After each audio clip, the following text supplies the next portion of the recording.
Okay, today's story is pretty rough, and I think the best way to start us off today is with a quote. This quote is from GameFile. I think Sony overpaid for Bungie. I think Bungie sold things they were just not able to deliver.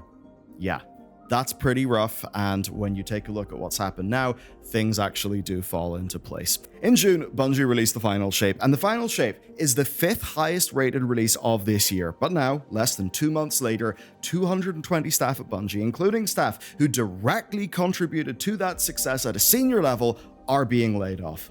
Bungie leadership are taking some of the blame for this, yes, but these are not recent problems, and the consequences do not apply to the leadership. So today, we're going to go through the layoffs, we're going to go through the impact on games, what has been robustly sourced, the role of PlayStation in all of this, and how the people are suffering from the effects of this, while Bungie's CEO, of course, gets to keep his job and his fancy new classic cars, because remember, his job is to be the face of these cuts. His job is to manage the decline. That is literally what he's paid for as CEO. He would probably say that he was being paid to, see the future of Bungie forward.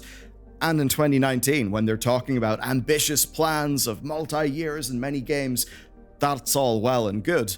But when it comes to delivery failing, that now means that his job is to be the face of cuts, and in a way, to be public enemy number one.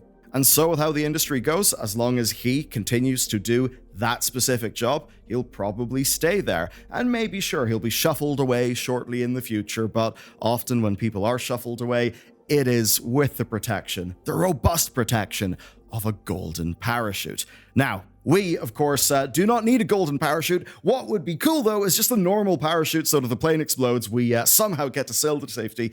And you can be our normal parachute by supporting the team over at Bellular.games. That is where we publish Loading Screen every single day. Loading Screen is a fantastic time. I think you'll enjoy it a lot, and you can check it out at Bellular.games. With that said, let's go. I've got to begin with the actual layoffs. So, 220 roles have been eliminated from the company. What is, I think, particularly hard here is this quote, including most executive and senior leader roles. Now, whenever we say that, we don't mean the C-suite. We don't mean the CEO or CFO of the company.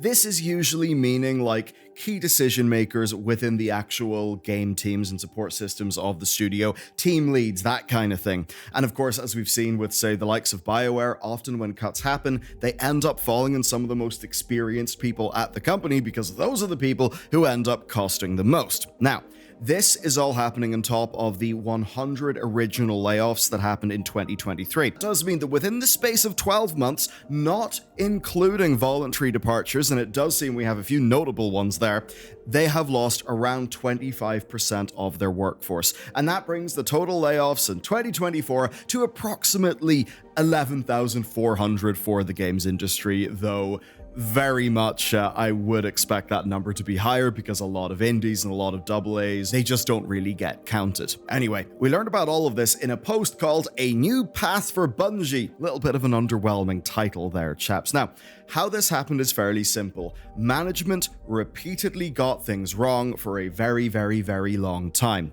Bungie's leadership essentially had a 5-year plan from around 2019 when they left Activision before the Sony acquisition.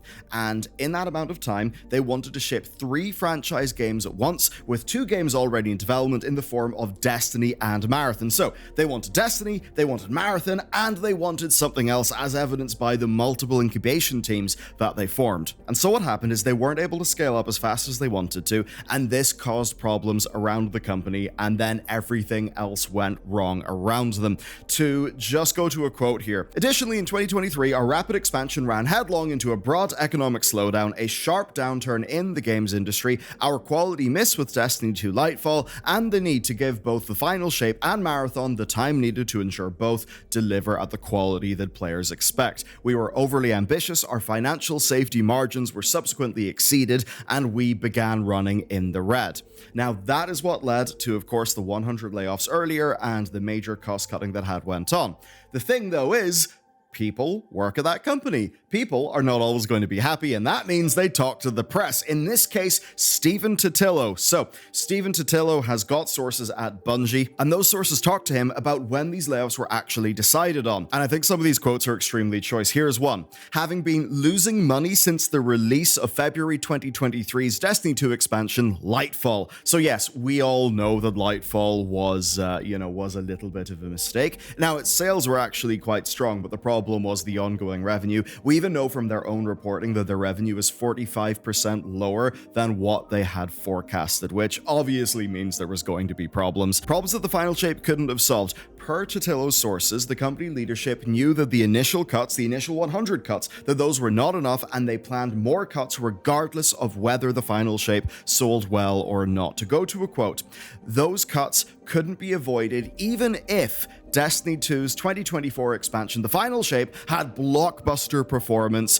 3 sources said. So that's coming from 3. And I'll tell you what, whenever they say that, like, in a live service game, you best not miss with a major expansion, they really, really are right. This has obviously got the World of Warcraft player in me thinking about, say, Battle for Azeroth, thinking about Shadowlands. So the final shape, right, it came out in June. It propelled Destiny to be the 5th most played game in June. But the thing is, Lightfall had been such a high point in terms of the initial sales and engagement, and then such a disaster with continual awful news that this quote is also true, reportedly. And yet it sold less than Lightfall, one former Bungie source told GameFile. GameFile, by the way, is the name of Stephen Totilo's newsletter, and it is a fantastic newsletter. So what we know from this is that Bungie basically did not stand a chance here. And if you're wondering what staff are impacted by these layoffs, it really is pretty much everyone. I mean, to just go through, look, it was kind of sad. Whenever these things happen, you load onto Twitter and you just see, like, all of the doom being posted. So we've got things like senior narrative designers, 2 of those, test engineers, a player support analyst, senior activity design, and that's only a tiny, tiny portion. I mean, there's people who have basically said, I don't know how my old job is going to be done because I was the only person that did that. And some people even saying that they were doing some jobs like that, even though they weren't actually included by their original job title. Of course, in a larger company like this, roles are going to be more defined by title. So it's the sort of thing where these cuts, yes, there will probably be losses that the company will expect based on what job titles they've cut, but there are probably also things that people were doing around their jobs that really would be quite hard to account for at scale, so they're probably going to lose a lot of value. So basically, whether it's lore, merch, QA, or raids, like, everybody is in the firing line here. But not all of the people leaving Bungie are going to be losing their jobs, because unlike last time, whenever Bungie basically did cuts at the same time that PlayStation were doing cuts across all of their studios, this time, though, things are looking a little bit better. And that's because, per the reporting of Jeff Grubb, PlayStation's intervention and basically soaking up some of what would be layoffs, they've lessened this from a potential 350 cuts down to 220. So what we've understood here is that PlayStation are taking on 155 staff who can be integrated into similar roles, just working across overall PlayStation. And then on top of that, they're also spinning off an incubation project that is an action game set in a brand new science fantasy universe. So that is being spun off into its own internal PlayStation studio that will operate separately, which certainly does tell me that, like, Bungie is just going to be Marathon in Destiny land. Now, what we can do there is put 2 and 2 together. So IGN's reporting back in March was talking about staff changes in Marathon, and as a part of that, they basically talked about an on-hold project called Gummy Bears. So we basically think that Gummy Bears is this project. And it's one that Bungie have actually talked about publicly. Way back in August 2018, they tweeted that one of their favorite incubation projects is a team-based action game inspired by several genres in a brand new science fantasy universe, drawing inspiration from fighting games, platformers, life sims, MOBAs, and frog-type games. So, I don't really know what a frog-type game is. I'm thinking about Frog Factions, which, hey, if you got some of that in, that would be pretty dope. Anyway, this game seems to have survived. It could just be that it playtested really well, and perhaps if you take a look at, say, Astrobot had an immensely positive reaction, so maybe Sony can actually see this fitting in their portfolio. To go back to the main Bungie titles, though, in addition to all of this stuff, for their ongoing project, per Jeff Grubb's sources, the next Destiny project which was not Destiny 3 and was basically codenamed Payback, that has actually been cancelled. And this is a claim that has been backed up by Jason Schreier. Now, this is something that was explored, but it was abandoned so long ago that it's basically not even a factor in these layoffs. You've probably seen a lot of reporting just flying around saying that like Destiny 3 has just been cancelled. From what we understand, that is not something that is backed up by robust sourcing. I mean, the vibes are certainly grim, but we can't really confirm that. Now, apparently as a result of that abandonment, Jeff Grubb has reported, and this is backed up by other sources as well, that 2 key individuals have left the company in a situation where it looks like they maybe have jumped rather than being pushed. At least one of them you'll know, and that's Luke Smith. That's just because for a while I think Luke Smith was really like the public face of Destiny. So Luke Smith, executive director, he has left, and Mark Nosworthy, the vice president of Destiny, he is also left. So these are both core Destiny veterans. I suppose they might have been involved in whatever the next new thing was going to be, but what we understand now is there are 2 projects going forward at the company. There is ongoing Destiny 2 support, and then there is Marathon, with Marathon being targeted for 2025. And for Destiny 2, Jeff Grubb framed it in a way that will honestly upset players. He said, quote, "Future content will be lighter, smaller, to take less time than what the final shape did, and require fewer people. And most importantly, he said, quote, the investment level is going to pare back in a significant way." Now, I suppose you could see how that makes sense. They cannot afford to have Lightfall style failures, because whenever Lightfall goes down, whenever the ongoing service around it ends up missing its projections by 45%, they end up being screwed financially, and they can't just operate on the assumption that everything is going to be the final shape, especially without the staff who made the final shape as good as it is, because loads of them have now been laid off. And that's why Bungie's making these layoffs. It's why they're happy to cede staff to PlayStation. They just have to make do with less. And it's weird because PlayStation didn't have to do any of this, but they are certainly benefiting from bringing these staff on board while also then improving their integration with Bungie's management. It's pretty clear that they do not trust them. I mean, hell, earlier on we had comments from the president of PlayStation that basically talked about the cost discipline of the management of Bungie. Like, it was the sort of thing that it did seem quite polite, but whenever that is being said about a company's management team in a public release, I think you can almost guarantee that behind the scenes, people are not happy at all. So that's quite rough. This overall also aligns with another fear people have had, which is the Sony takeover of Bungie, and that happening from December 2023. Essentially, in the acquisition contract, if certain financial targets were not going to be hit, then Sony basically had the right to, we could just say to keep it short, to move in on the board and to take more direct control. And suffice to say, it seems abundantly clear that financial targets were greatly missed. So that's Sony moving in, but what it's not, right, as some people have reported, is the PlayStation Studio Business Group CEO Herman Hulst now actively being in control of Bungie. That particular rumor basically spawned from people misreading Jeff Grubb's tweet, and the misread, of course, doing all of the rounds on social media. Because no, currently the existing leadership is still in place. I mean, this announcement came from Pete Parsons, who is the CEO of Bungie. Though, of course, many people no longer want him to be the CEO, so for a little bit in him, he joined in 2002, he worked in Halo 2 and 3 after transferring in from Microsoft, then he rose up the ranks until in 2016, he became the CEO. Now, this would have very much put him in the hot seat as Bungie began to negotiate their release from Activision, and that kind of meant that the transition onward from that point, the thing that has went so very wrong, that basically has been fully under his tenure. And I guess with so much of this being about rapid expansion, perhaps rather unfunded expansion, I think many Destiny players can think about how one would have maybe thought whenever the game got away from Activision that it would be less money grabbing, right? That some of those things would get better, even though obviously they didn't really. Now, with almost all of these stories, there's bound to be some sort of strong, emotional nugget. And in this case, that nugget is in the form of a classic cars collection. So, yeah, here's a tweet, right? Bungie lays off 17% of its workforce. Unrelated, here's a list of cars that the CEO has purchased.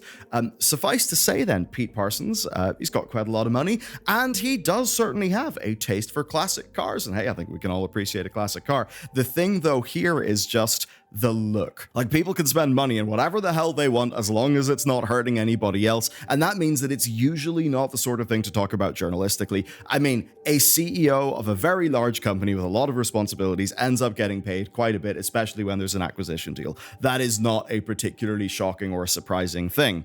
The thing here, though, is it forms part of an extremely emotionally compelling narrative where all of this stuff is apparently going great for the CEO. The CEO and, people who I suppose have equity or whatever, they're doing fantastic financially in a personal capacity off all of this stuff, to the point where they're able to buy these beautiful, rare and very expensive classic cars. And that just looks bad when the thing that they're currently being remunerated for is managing layoffs, managing downsizing. And it's especially rough when we've got quotes like this. Employees in one department were called a post-layoffs Q&A session, where a department head asked if leadership taking salary cuts to prevent layoffs had been considered, only to respond that Bungie was, quote, not that type of company. I don't know what the deal is with that. That's kind of insane. Man. Like, that's just the kind of thing that's sickening to me. It should be that, like, if you are asking extra things of your team, if you are cutting your team, you need to show that you are also feeling the pinch in that. We're not saying that Pete has suddenly got to earn zero money and sell all of the, assets or whatever he's got. It's just like anything other than what was said in that particular Q&A, and at least some sort of action.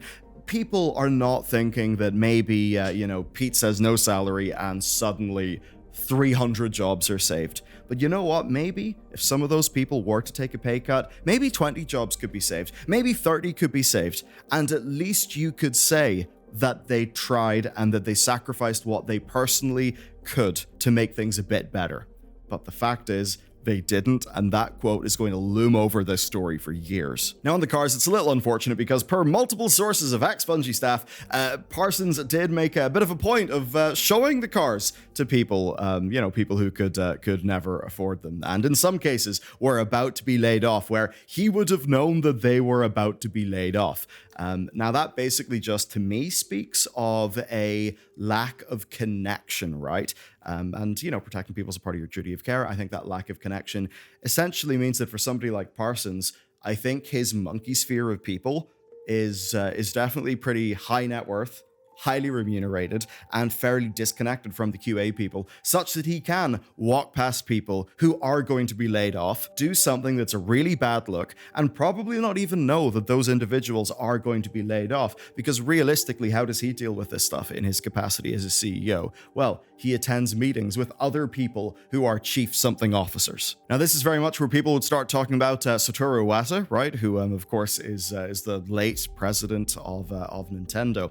That's because basically in the doldrums of the Wii U era, he took a pay cut to protect staff. But the thing is, that's actually required by Japanese law, right? So he was required by Japanese law to show that all reasonable avenues have been exhausted to save money before the layoffs could be considered. Of course, though, Bungie is based in Washington State, USA, where it is at-will employment, which basically just means there's no possibility of wrongful termination. They can fire anybody for any reason. So unlike with Iwata, the system of law in this instance is, it's more protecting the company's interests than trying to strike a balance between both. And that just brings us to culpability because, look, with these layoffs, it is not stuff that their actual game teams were really responsible for. Staff didn't decide to spread the company's focus too thin by working on loads of games at the same time or to open unnecessary studios, right? Those staff are not to blame for the money-grabbing decisions that led to player sentiment turning around. They're not to blame for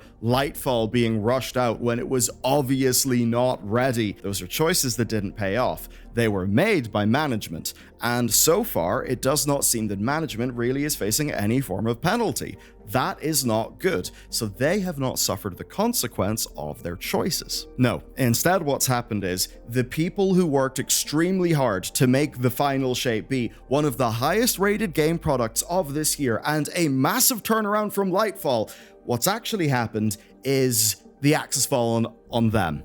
They are losing out. And that means the Destiny players are going to be getting less Destiny. I mean, some of the rumors that are going out there, and I do want to wait a day or two, maybe there'll be, report from Jason Schreier or reports from people who have got more sources. And with this going public, more people will be talking to the press, right? So we will almost certainly know more in a few days. But the point basically is, some of the best people that made Modern Destiny what it is in a good way, they are gone. Loads of team leads and experienced staff are gone, which probably means that, for future content, it's probably not going to be as good. And it won't really be the fault of the people who are left behind. It's just their team leads, their mentors, those sorts of people will be gone. Meanwhile, management does appear to be perfectly happy. So there you go. I mean, the idea, I've seen it floated that Destiny could end up just being no expansions and what was it, 2 seasons, basically 2 6-month seasons a year, which is, man, that would be rough. That would be so rough. If that is the case, then it really does say to me that they're going a bit all in on Marathon. And going all in on Marathon to me just seems like a really, really risky bet. Oh boy. Okay. Let me know what you think about this. If you've been impacted by the story, absolutely do feel free, to reach out. And I don't really have anything else for this story. There will be more info soon. I will bring that to you. So sit tight till then. I hope you found this to at least be interesting. Let me know what your experiences are, and I'll see you again soon.